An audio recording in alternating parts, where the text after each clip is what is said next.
Okay Reddit, what are your true stories that nobody will ever believe?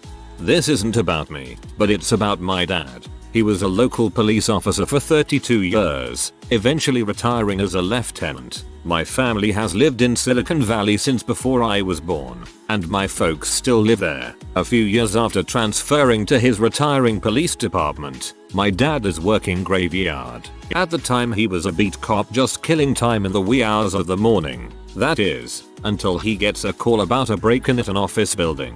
When he gets there, he finds the door open. Don't know if it was smashed and lockpicked undamaged. He's the first responder, so he peeks his head inside. There are cubicles, computers, desks, chairs, tables, everything set up to look like your standard Innertech-style high-tech office. Except that it's a ghost town. Everything is covered in a fine layer of dust. Everything looks like it hasn't been touched in years, if not longer. My dad looks from the door in and sees footprints that cross through the office and deep into the building. They end at a large safe at the back of the building, which is now open. My dad exits the building as a few more officers show up. A few minutes later, a lady in a very nice business suit, keep in mind, this is at like 3 AM, with a radio walks up to my dad. She looks at him and says something along the lines of, "Thank you officer, you and the others may go now. This is a private matter, we have this under control." As she turns around, she gets on her radio and all she says is, "We have been compromised." My dad still, to this day, has no clue what happened, who owned the building or the business, and as far as talking about what went down, no one really talked about it after they were asked to leave the premises. Upon further discussion, the lady did identify herself, although my dad can't remember how. Government agency, private security, and it looks like it may have been an old IBM or HP building. Apparently these companies set up a lot of dummy buildings that would house their secrets and tech information that they didn't want to get out to their competitors, the general public. So they would set up offices just like this, and when someone would break in, my guess would be that the dust would be used to track footprints, fingerprints, and probably attach itself the lungs of the burglar so they get cancer and die for trying to steal trade secrets. Okay, maybe no cancer, but you get the idea. When you said a lady in a very nice business suit with a radio walks up, I don't know why, but I pictured in my head a business lady walking up with a boombox on her shoulder. When I was about 10 years old, my family went to the Colorado River with another family. The other family brought their boat for water skiing. One night my dad and our family friend, Jeff, were going to do some nighttime catfishing. I convinced them to take me with them so I didn't have to hang out with all the women.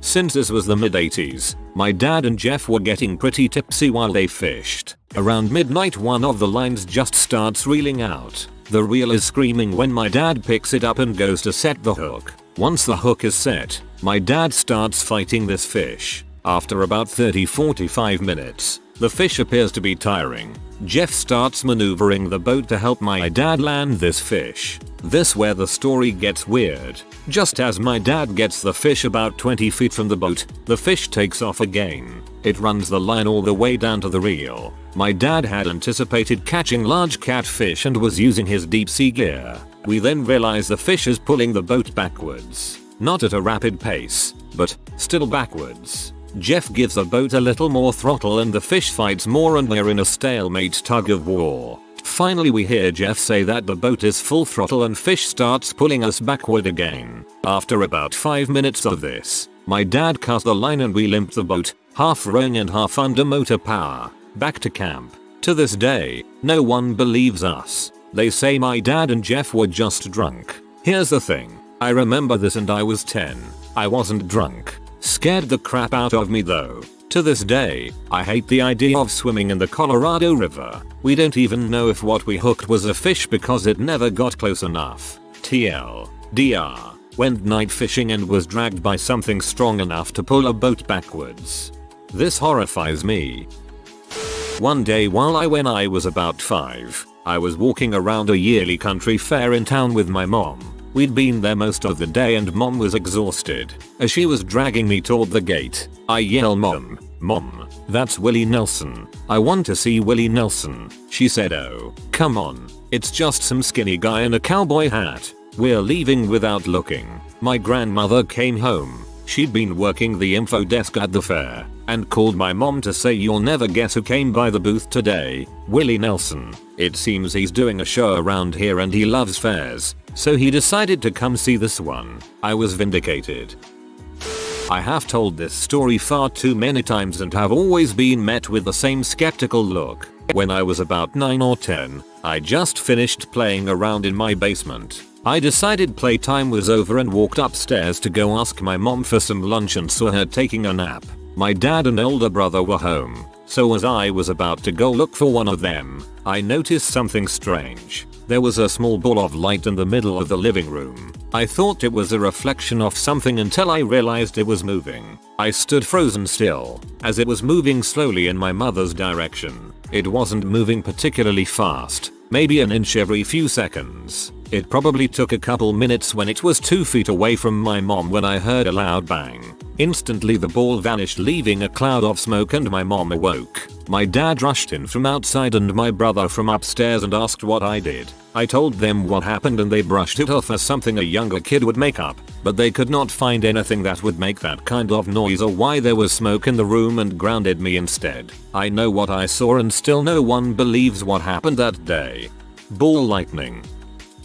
One time, while mowing my lawn, I noticed an extremely odd phenomenon coming from Utah Lake, which I live about 15 or 20 miles from. There was an extremely thin sliver of what looked like water protruding from the surface of the lake and stretching all the way to the sky, like a waterspout. Utah rarely gets tornadoes, so I was completely blown away while staring at this magnificent string of water dance around the lake for a few minutes, until it dissipated. Still don't know exactly what it was, but my guess is that it was just some kind of really low power waterspout. I don't know of anyone else who saw it either. Also, in the 4th grade, a friend of mine opened a fortune cookie he got at lunch, and the fortune read, "Eat, drink, and be merry, for tomorrow you die." He started freaking the frick out. I read the fortune myself and couldn't believe my eyes, but I laughed at him regardless.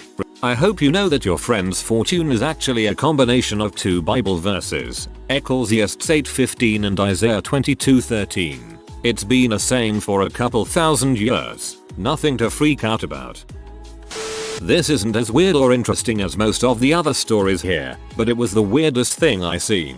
Me and my twin brother, 17 at the time, were walking home from the school bus stop one day. At one point, he tells me to look up at the sky to the right of us. I look up, and there, floating silently, is a black object probably 100 meters upwards. It's just sitting there, emitting a thin wisp of grayish smoke. As far as I know, there isn't any aircraft that can stay still whilst emitting smoke and being completely silent, as there was absolutely no wind blowing at the time. We were both stunned when the clouds started to creep closer to the object. By the time we reached home, both staring at the object the whole way, the clouds had completely surrounded and hidden the object. It seems surreal at the time now.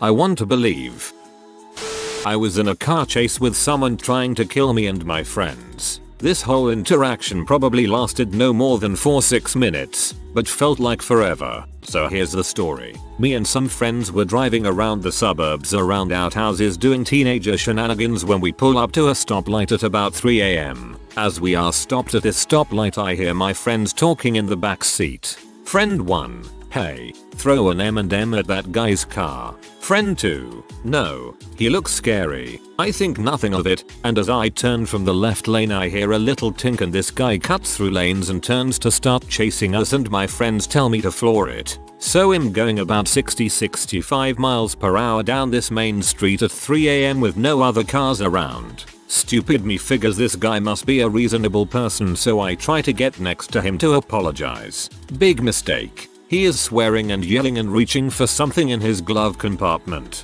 And then it gets worse as he tried to ram my car. So I swerve out of the way and I'm driving in the opposite lane of traffic trying to lose this guy. And then I see it. There is a red light ahead where you can only make a sharp right or left. I figure I've already done enough stupid stuff today and didn't want to risk running a red light. I swerve onto a side street and start driving through streets and alleys barely bigger than my car. I had to maneuver this car through areas either would be impossible considering I was still going 40-45 miles per hour and he was still following us. After a fair bit of maneuvering we lose him and drive around to make sure we lost him.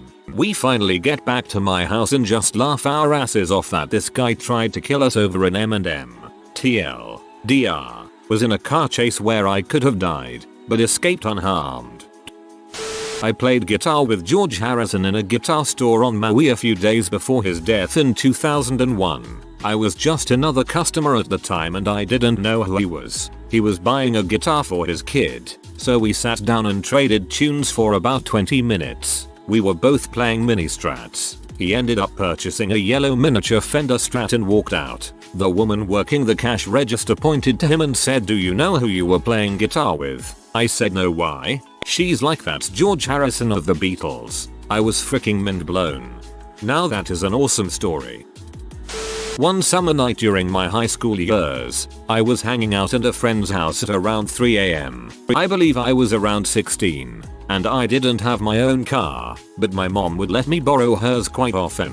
When I arrived at my friend's house, I rolled up the windows, but forgot to shut the sunroof. When it came time to leave, I noticed something moving in my mom's car. It was two cats, having the time of their lives playing in my mother's car. I go back inside and grab my friend, because it was pretty hilarious. This is where it gets crazy. When we get close to the car, they freak the frick out. They are jumping around like crazy, trying to jump through the windows, hitting the sides of the doors. After about 10 seconds, one jumps out of the sunroof and runs away. It's at this point I decide to open the door to let the second cat out. This really freaks him out. Once I started to open the door, the cat launches from the backseat in the windshield. I hear a terrible crunch, and the cat starts howling. By this time the door is open enough, and the cat runs out into the night. My friend and I have a good laugh, and say our goodbyes. I jump in the car,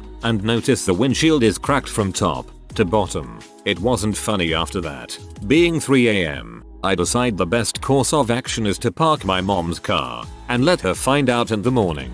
In the morning I wake up to screaming. Of course, I tell my mom a cat did it, and she says that's the stupidest thing I've ever heard, and leaves for work. When she gets to work she calls me and tells me she believes me now. Turns out there were scratches, cat hair, and cat blood all over the car. Those 3 pieces of evidence kept me out of some serious crap. TLDR. Cat broke a windshield with its face. As a young teenager I was riding my bike keeping up with normal car traffic, which for that road meant 35 mph or so. The bike dropped out from under me. It felt like cartoon where I had just run out over a cliff and keep moving forward for a bit until I realized there was no ground. I guess I hit a rock while turning a bit. It is the best explanation I could ever figure. Flying forward like Superman, I hit the ground with my palms first to adjust the landing to my side rather than my face. Then log rolled with the momentum. After a few rotations, my legs were slightly ahead of the rest of my body. I dig my heel into the asphalt and the remaining momentum levered me right back up to standing. Running actually, because if I did not I would have smacked back down face first. All of this occurred without thought. When I finally stopped, the car behind was only 6-7 feet away. My bike had skidded 10 feet further down the road. I picked it up and continued along my way. Only had some road rash and on my palms and a bruise where I made contact to show for it. To be going that fast on a bike would have taken a pretty good size downhill and you would have had way more damage upon wrecking. I saw a triangle-shaped UFO a few years ago, the 12th of April 2008 at approximately 8:45 PM Central Time. Nearly a full moon, that was about 200 feet off of the ground and at least a football field in length on each edge. Each corner had a white light with an unearthly, bright glow. It moved wherever it wanted to and made absolutely no noise. I know I wasn't hallucinating because the people driving next to me were extremely erratic and pointing at the mysterious craft in a very panicked manner. I turned right and sped away, basically running for my life. Seeing something like that in person is way more terrifying than you would think. This experience has altered my mind, in that I now find it much easier to believe paranormal and unexplainable situations. This completely shattered my perception of what is really possible. I really don't care if you don't believe me. I know what I saw that night. When I was about 6 I would wake up in the middle of the night and in my doorway there would be a large figure and you could make out a silhouette of fur and red eyes. All I could hear was heavy breathing. I would be too terrified to scream and I was on the top bunk of a bunk bed so I wasn't moving anywhere fast. I would pretend to sleep. Eventually I stopped seeing him. In grade 9 I was at a sleepover with about 5 other girls. I was telling them about my experience when one of them describes him to me. I said, "How the heck did you know that?" She said, "Our friend Blake saw him too."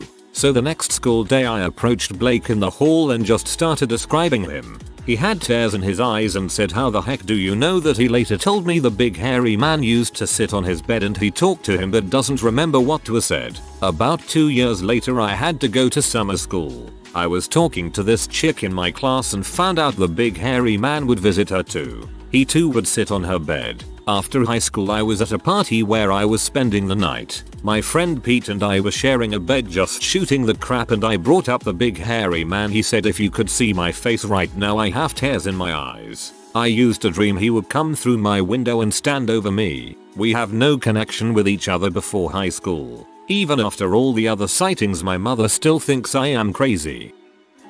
For the record, I don't believe in ghosts or the paranormal, but this one incident was simultaneously the least explainable and most terrifying occurrence in my entire life. When I was about 10, my best friend and I were playing in my recently remodeled basement. I never had gone down there much if ever, even though I spent my entire childhood in the same house. Mostly because that basement had always given me the jeebies big time. My parents left for about an hour to run some errands, so during we were just playing video games. Almost immediately after my parents left, my pet rabbit, who was also down there with us, started freaking out visibly for no reason.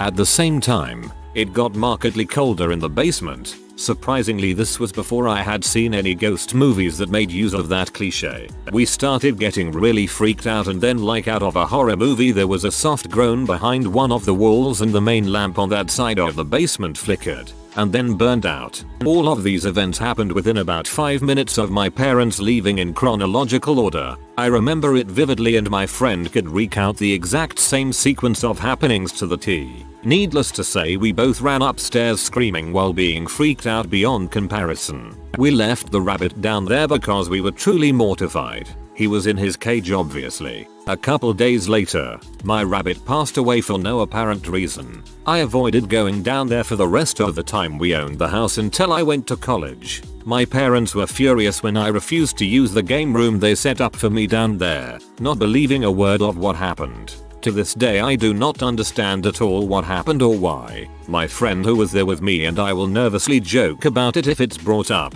but we both know how terrified we were. TLDR. Playing downstairs in my newly finished basement. Encounter a scene from a horror movie plot in real life. Acquire fresh underwear. Radon and or carbon monoxide explain this fairly well. I used to work in the security field, personal security, not rent-a-cop security. In 1989 a friend hires us to do a minor B&E. Turns out a married couple with 2 kids, one 2-year and one 6-year, noticed their neighbors were following them around and had been caught taking pictures. The guy they hired isn't going to risk getting in the crap.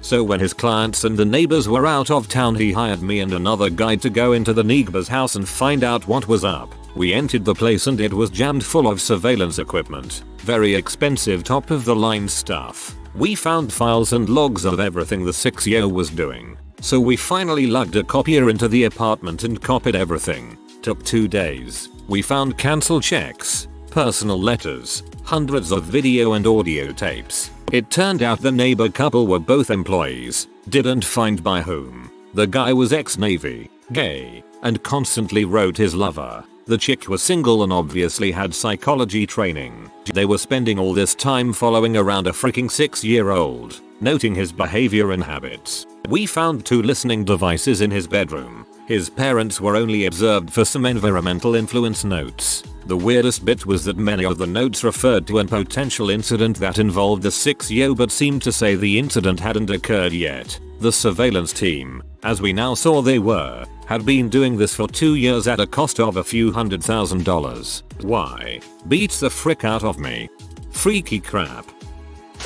During a weekend my cousin spent the night over my grandma's place. I was living there with my family for a while. It was Saturday morning and the day before was when me and my cousin bought our own GamerCube game at GameStop. I got Animal Crossing and he bought Mario Tennis. We played Mario Tennis a lot on Friday night, so I woke up early, around 7 AM, to play my Animal Crossing. I was so excited and I was on it for like an hour and a half. I started seeing this black paw-like looking thing at the side of the window come up a few times but go away really fast. I just assumed it was a crow. The room I was playing in was on the second floor. I was enjoying the game so much until there was this huge black figure on the side window just staying there. Peripheral vision. I turned my head and looked to the right to see a huge human figure hanging upside down at the window and I just booked it out of the room. Left the game unpaused and the door open. I ran downstairs to wake my cousin up and I told him to come upstairs to see an alien, but he was too tired from staying up too late the night before.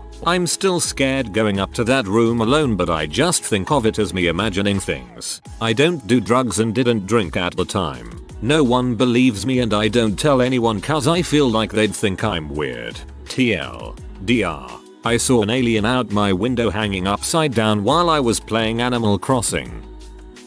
When I was 13 I had a white horse, named Willie, who died in a freak accident. About a month later I was out in the yard and saw a white horse in the field. Looked away, looked back and it was gone. We only had 2 black horses at the time. It was a rainy, dark night. I thought that was weird but I was probably imagining it. Then my little 3-year-old brother came out of the barn and said, "Why is Lily in the barn?" I thought she died. I went into the barn and there she was standing in her old stall. I wasn't creeped out. It was weird. I just knew she was saying goodbye. I left and never saw her again. I had this strange sense of closure after that. I never told anyone. I knew they'd think it was a trick of the light or I was hallucinating. When I was younger I got roped into watching my 3-month-old niece while my sister got her hair done. So when there I am, sitting in the waiting area of a hair salon with my niece, in walks Keanu Reeves. I was nervous as crap and just kept looking at him while he read the magazine and waited, but I was too scared to say anything to him. Pretty soon though my niece started crying, and I'm trying to quiet her down because I didn't want her to bother Keanu, but she wouldn't stop. Pretty soon he gets up and walks over. He started running his hands through her hair and asked what's wrong. I replied that she was probably hungry or something. So Keanu put down his magazine, picked up my niece and lifted his shirt. He breastfed her right there in the middle of the hair salon.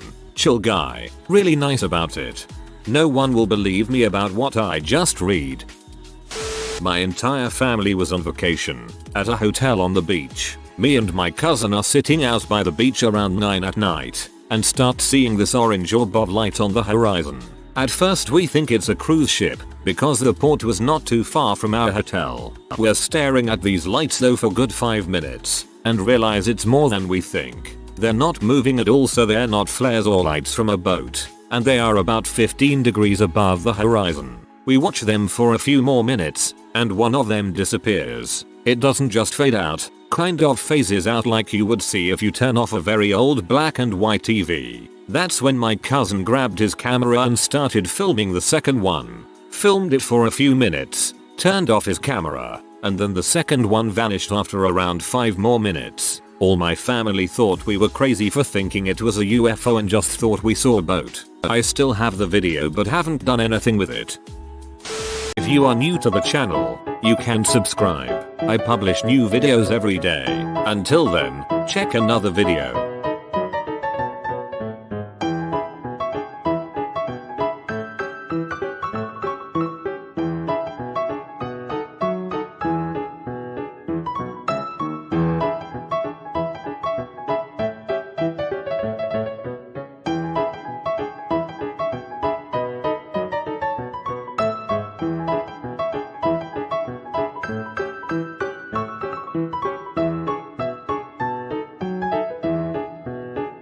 Bye for now.